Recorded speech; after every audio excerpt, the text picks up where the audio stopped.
आज बाजारात हिरवागार मस्त पावटा मिळाला। तो छान सोलून घेतला आणि शेवग्याच्या शेंगा त्या कापून घेतल्या।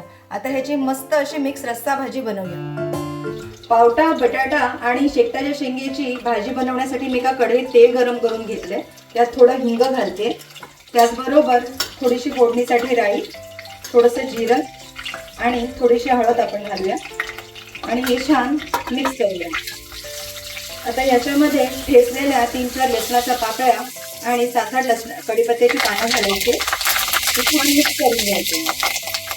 आता यामध्ये बारीक चिरलेला कांदा घालून छान तो गुलाबीच्या रंगावर परतून घेऊया।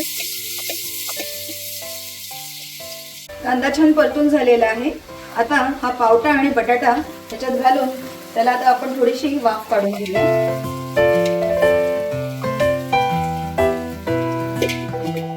पावटा आणि बटाट्याला छान वाफ आलेली आहे।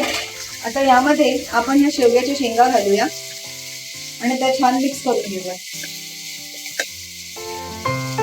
आता याच्यामध्ये आपल्याला आपल्या तिखटाच्या अंदाजाप्रमाणे थोडा मसाला घालायचा आहे, त्याचबरोबर धणा पावडर घालायची आहे, थोडासा गरम मसाला घालायचा आहे आणि थोडीशी जिरा पावडर, आणि हे अगदी व्यवस्थित आपल्याला मिक्स करायचं।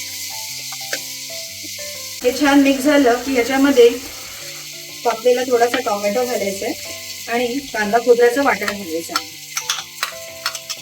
आणि हे व्यवस्थित परतून घ्यायचं। आता यामध्ये चवीप्रमाणे मीठ घालायचंय, त्याचबरोबर चिरलेली कोथिंबीर आणि हे मिक्स करून घ्यायचंय आणि यामध्ये शिजण्यासाठी थोडंसं गरम पाणी घालायचं, हे मिक्स करून घ्यायचंय।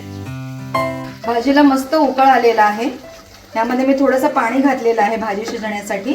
आणि आता पावटा शेवग्याची शेंग व्यवस्थित शिजेपर्यंत 10 मिनिटं झाकण लावून आपण ही भाजी आता मंद गॅसवर शिजवून घेऊया।